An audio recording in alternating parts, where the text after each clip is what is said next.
دیکھو سلیمان علیہ السلام کی اللہ نے بہت تعریف کی ہے کہ دنیا بھی دی ہم نے ان کو، دین بھی دیا.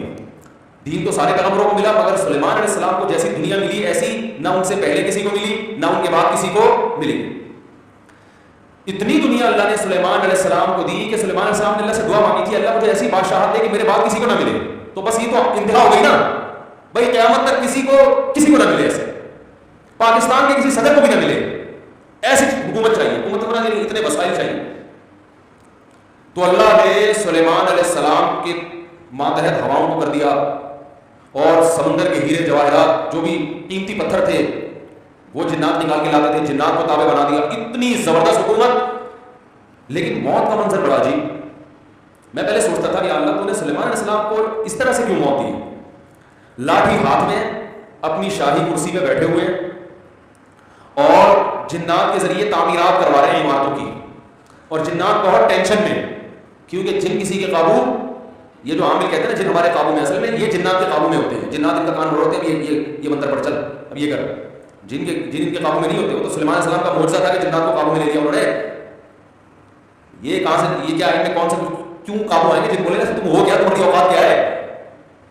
جنات کو چھوٹی موٹی مخلوق تھوڑی ہے، عمریں لمبی ہوتی ہے جنات کی. ایک آدمی گیا فلیٹ میں، کسی نے بتایا یہ خالی فلیٹ ہے، اس میں جنات بھوت ہیں، نہیں جا. اس نے کہا کوئی جن نہیں ہوتا. وہ خالی پڑا ہوا تھا بہت عرصے سے. وہ کہتے ہیں نا خالی عمارتوں میں جن بھوت آ جاتے ہیں. بہت عرصے سے خالی پڑا ہوا تھا، ان کو فنڈر بننے کا شوق تھا.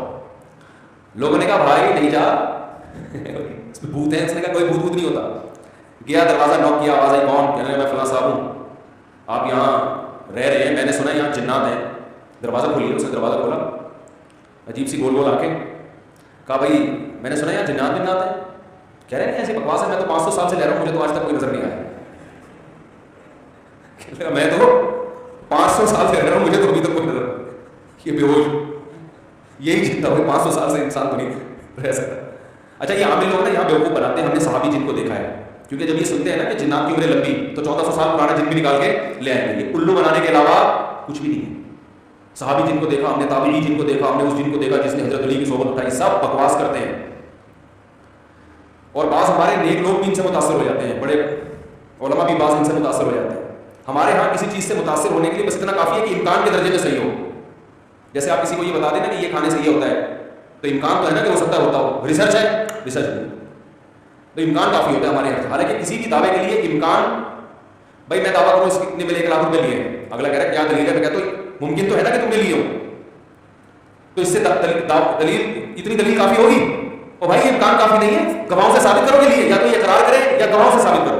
ہمارے دیکھا جائے تو جادو نبی پہ جب ہو سکتا ہے تو ہو سکتا ہے اس میں بھی ہو سکتا تھوڑی دلیل ہوتی ہے. سمجھ میں نہیں آ رہی بات. امکان تھوڑی ہوتا ہے. ابو بکر میں کیوں نہیں ہو گیا جادو، حضرت عمر میں کیوں نہیں ہو گیا؟ اس کا مطلب آسان کام نہیں ہے. نبی میں کیوں ہو گیا تھا؟ اس کی وجہ تھی کہ وہ کہتے تھے نبی صلی اللہ علیہ وسلم جادوگر ہے، تو اللہ نے آپ سے اس طعنے کو دور کرنے کے لیے ہونے دے دیا تھا، تاکہ لوگوں کو یقین ہو جائے کہ یہ جادوگر نہیں ہے، کیونکہ جادوگر پہ جادو نہیں ہوتا. اس میں حکمت نہیں کرنا، یہ آسان کام نہیں ہے بیٹھے کچھ بھی سانس کو بہت لگا دیا. اپنی حرکتیں ٹھیک نہیں ہوتی، اور وہ جب پھٹے ہوتے ہیں تو بجائے اپنی حرکتیں ٹھیک کرو گے یار اس میں فالٹ ہے اس کو صحیح کرو، فوراً کس پہ ڈال دیتے ہیں؟ ایک نئی جنگ چھڑ دیتے ہیں. نند نے لڑوایا ہمیں، یہ نند نے ہمارے گھر کی بیوی نے کیا کروایا؟ پھٹا. خود اپنی حرکتیں ٹھیک نہیں ہے، ڈال کس پہ رہے؟ کوئی جٹھانی پہ ڈال دے، کوئی نند پہ ڈال. ایک نیا جنگ. اب نند سے پہلے تو آپس میں لڑ رہے تھے، اب تیسری جنگ بھی شروع اس نے کیا. تو سلیمان علیہ السلام بیٹھے رہے. اللہ نے دیکھو اتنی طاقت اور قوت دی کہ جنات کو آپ کے تابع بنا دیا. قرآن کہہ رہا ہے جنات سخت ٹینشن میں محنت مزدوری کا کام کر رہے ہیں اور عمارتیں بنا رہے ہیں. جو احرام مصر ہے ممکن ہے حضرت سلیمان علیہ السلام کی تعمیرات ہو.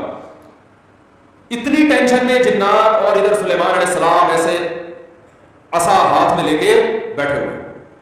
اور قرآن کہتا ہے فلما قضینا علیہ الموت، ہم نے موت کا فیصلہ کر دیا. کیسا عجیب انداز ہے. ارے بھائی یہ تو بادشاہ ہیں، پہلے بیمار ہوتے اپنا جانشین کسی کو بنا کے جاتے، اور ان کی تو صحت بھی ایسی کہ حدیث صحیح بخاری میں 100 بیویاں ہیں. بھائی کمزور آدمی تو تصور سے کیا ہو جائے گا، ڈپریشن میں چلا جائے گا. کیا خیال؟ تو کیا خاندانی صحت ہوگی پیغمبروں کو؟ تو اللہ نے ویسے ہی بہت قوت دی ہوتی ہے، قابل رش صحت ہوتی ہے پیغمبروں کی. جنگ میں کمانڈر رہے ہیں، لڑائیاں لڑی ہیں جنگوں میں، اتنی زبردست صحت. اور بھائی آپ کی موت سے پہلے تو اللہ آپ کو بیمار کرتا، پھر علاج ہوتا، پھر طویل عرصہ، پھر بھائی نہیں بس اللہ نے موت دینی تھی تو دے دی، ایسے ہوتا نا. اور پھر اتنی جائیدادیں, اتنا سب کچھ, تو پہلے اس کا سارا کیا کر لیتے, بانٹ بوٹ لیتے, جانشین بنا لیتے, میرے بعد یہ میرا خلیفہ ہے, یہ فلانا ہے, ٹھکانا ہے. ہو سکتا ہے سب یقیناً کیا ہوگا پہلے سے آپ نے, لیکن ہمارے ہاں یہ سارے کام کیے جاتے ہیں جب موت کے آثار ظاہر ہونا شروع ہو جائے. ادھر قرآن کہہ رہا ہے فلما قضینا علیہ الموت, ہم نے سلیمان کو موت دینے کا ارادہ کیا, اور کس وقت, جب وہ بیٹھے ہوئے تعمیراتی کام کروا رہے ہیں جنات کے ذریعے اور انسانوں کے ذریعے. اور اللہ فرماتے ہیں ایسے فرشتہ آیا, روح نکال کے چلا. انبیاء کا جسم موت کے بعد بھی خراب نہیں ہوتا. مرزا غلام احمد قادیانی کی قبر کھول کے دیکھو, اگر ایک ہڈی بھی بچی ہوئی ہے نا, ایک ہڈی بھی اس کا وقت کی باقی ہے, تو جو سزا دینا چاہو آپ دے سکتے.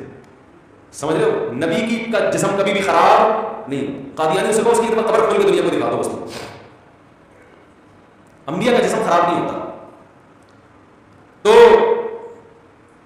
قادیانی ہو سکتا ہے کہ گستاخی کرے کہ نبی صلی اللہ علیہ وسلم کی تو قبر کوئی کھول نہیں سکتا. تو بھائی نبی صلی اللہ علیہ وسلم کو ہم بھی نبی مانتے ہیں اور آپ بھی نبی مانتے ہیں, اور آپ پر تو اجماع ہے, بلکہ اس کو تو غیر مسلم بھی مانتے ہیں کہ آپ کی باڈی خراب نہیں ہوئی ہے, اس لیے کہ آپ صلی اللہ علیہ وسلم کے جسد اطہر کو قبر مبارک سے نکالنے کی بہت زیادہ کوششیں ہو چکی ہیں ماضی میں, غیر مسلموں نے کی ہے, سرنگیں بنا کے. اس کا مطلب ان کو بھی پتا تھا کہ جسم کیا ہے, سلامت ہے. تو انبیاء کا جسم کبھی بھی خراب نہیں ہوتا. تو قرآن کہہ رہا ہے ادھر ٹیک لگا کے بیٹھے ہوئے سلیمان علیہ السلام, جسم سے روح نکلی ہے, اور پتہ نہیں کتنے دنوں تک اسی طرح ایسے ہی رہے. وہ چونکہ اس طرح سے ٹیک لگی ہوئی تھی کہ گرے نہیں ہیں. اب دیمک نے کھانا شروع کیا سلیمان علیہ السلام کی لاٹھی کو. ما دلہم علی موتہ الا دابۃ الارض تأکل من سأتہا, اللہ فرماتے زمین پر رینگنے والے کیڑے نے جب لاٹھی کو کھانا شروع کیا ہے, تو کتنے دن لگتے ہیں کیڑے کو لاٹھی کو کھانے میں, تو جب لاٹھی کو اتنا کھا لیا کہ بیلنس آؤٹ ہو گیا, تو سلیمان علیہ السلام زمین پر گر پڑے. پھر جنات کو پتا چلا کہ بھائی ان کا تو بہت دن پہلے انتقال ہو چکا ہے. اللہ فرماتے ہیں کہ اگر جنات کو پہلے سے پتا ہو جاتا کہ ان کی موت واقع ہو چکی ہے, ما لبثوا فی العذاب المہین, تو اتنی سخت ٹینشن میں جو انہوں نے دن گزارے اس ٹینشن میں وہ دن نہیں گزارتے. جیسے ہی جنات کو پتا چلا کہ ان کا انتقال ہو گیا, جس نے جہاں اینٹ لگائی تھی نا وہی چھوڑ کے بھاگ گیا. ان کو پتا تھا قیامت تک کوئی عامل کا باپ بھی مجھے قابو نہیں کر سکتا. جو کنسٹرکشن کا کام جہاں تک تھا نا وہیں سے جنات نکل لیے. ورنہ سلیمان علیہ السلام دو چار عاملوں کے ذمہ لگا کے چلے جاتے, بھائی میں کسی بھی دنیا سے جا چکا ہوں, جا سکتا ہوں, تو ان کو ذرا پکڑ کے واپس لانا, جو دو چار اینٹیں رہ گئی وہ تو لگا دیں. ہیں بھائی, یہ قرآن کے الفاظ بیان کر رہا ہوں. ما لبثوا فی العذاب المہین. اللہ فرماتے ہیں کہ جنات کو پہلے سے پتا ہوتا نا کئی دن پہلے ان کا انتقال ہو چکا ہے, تو یہ اتنی سخت ٹینشن میں نہ ہو.